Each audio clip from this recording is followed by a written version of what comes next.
Halo semuanya, perkenalkan saya Fionita akan membawakan talk show pada hari ini. Dan yang sudah bergabung bersama saya perwakilan dari No Regret List, Ibu Almira, perwakilan dari perusahaan The Body Shop, Ibu Livia Meranti, perwakilan Kementerian Pemberdayaan Perempuan dan Perlindungan Anak, Bapak Raffi, dan yang terakhir salah satu penyintas kekerasan seksual yang kami inisialkan menjadi Ibu S.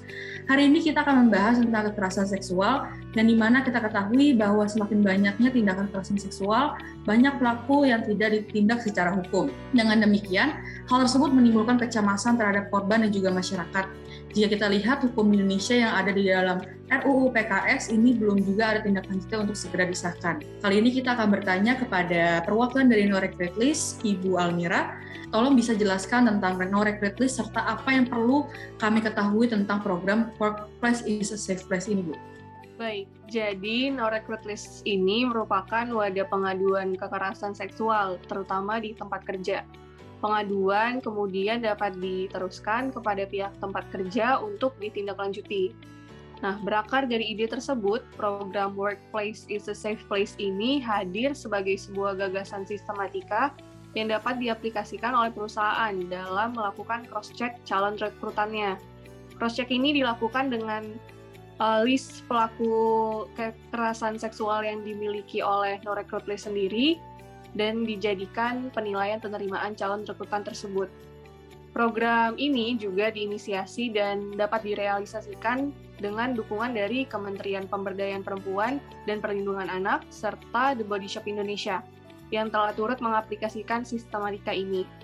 Dengan demikian, kami mendorong lebih banyak perusahaan lainnya untuk dapat mengaplikasikan program ini sebagai upaya untuk menciptakan lingkungan kerja yang aman dan juga inklusif.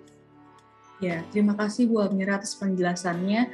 Mungkin selanjutnya pertanyaan akan diarahkan kepada The Body Shop, Ibu Livia.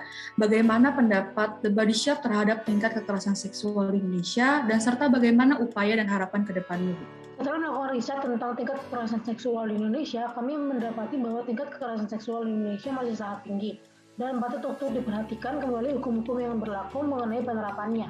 Beberapa tahun yang lalu, kami mengeluarkan kampanye Stop Sexual Violence dengan mengajak kaum muda untuk ikut serta menandatangani petisi pengesahan RUU PKS, dan The Body Shop berhasil mendapatkan respon yang baik dari kaum muda Indonesia. Kini The Body Shop kembali lagi dengan program baru dengan bekerjasama dengan No Regret List untuk mengajak perusahaan-perusahaan yang bekerjasama dengan The Body Shop untuk ikut menerapkan program ini serta memberikan keleluasaan bagi korban untuk melaporkan tindak kekerasan seksual ini kepada pihak yang bertanggung jawab atas program ini. Dengan harapan program ini dapat mencegah terulangnya kasus kekerasan seksual tersebut. Sekian. Oke, terima kasih Bu Livia atas jawabannya. Selanjutnya pertanyaannya akan diarahkan kepada salah satu penyintas kekerasan seksual, Ibu S. Menurut Ibu S, bagaimana pendapat Ibu mengenai program ini sebagai salah satu penyintas? Silakan, Bu. Sebelumnya, terima kasih sudah memberikan saya sebuah platform untuk bercerita atas pengalaman yang saya alami. Awalnya, saya merasa sangat susah dan tertekan untuk berbicara mengenai kejadian ini karena saya berpikir bahwa orang-orang akan menyalahkan saya dan membela pelaku. Namun, semakin lama saya berpikir bahwa hal ini harus diutarakan untuk memberikan sedikit ketenangan untuk saya sekaligus dukungan untuk orang-orang lain yang pernah mengalami kejadian serupa. Menurut saya pribadi, saya ingin pelaku dihukum seberat-beratnya karena apa yang telah mereka perbuat kepada saya. Mungkin lebih ke sanksi sosial dan hukum. Saya pribadi sangat setuju dengan program The Body Shop dan No Regret List, dikarenakan dapat membantu orang-orang seperti saya yang mendapatkan sedikit ketenangan dan keadilan. Saya harap program ini berjalan dengan lancar dan pelaku mendapatkan hukuman yang sebanding dengan apa yang telah mereka perbuat. Saya juga berharap dengan adanya program ini, kasus pelecehan seksual juga akan berkurang. Terima kasih. Terima kasih Ibu S atas jawabannya. Pertanyaan selanjutnya akan diberikan kepada perwakilan dari Kementerian Pemberdayaan Perempuan dan Perlindungan Anak, Bapak Raffi. Dengan mendengar keluhan yang dialami oleh korban kekerasan seksual, apa respon kalian sebagai lembaga negara, Pak? Baik. Kami sebagai lembaga negara Kementerian Pemberdayaan Perempuan dan Perlindungan Anak, setelah mendengar keluhan dari korban, tentunya kami turut prihatin atas kejadian tersebut. Dan kejadian-kejadian tersebut tidak akan kami biarkan dengan begitu saja. Hukuman yang akan diterima oleh pelaku kekerasan seksual yaitu dapat dipenjara minimal 5 tahun maksimal 15 tahun. Dan di Undang-Undang Nomor 17 Tahun 2016 Pasal 81 Ayat 5 memungkinkan untuk diberikan hukuman mati. Karena menurut kami negara mempunyai kewajiban untuk mendorong terwujudnya keamanan dan kenyamanan bagi warganya, khususnya masyarakat pekerja serta bagi yang rentan terhadap pelecehan seksual.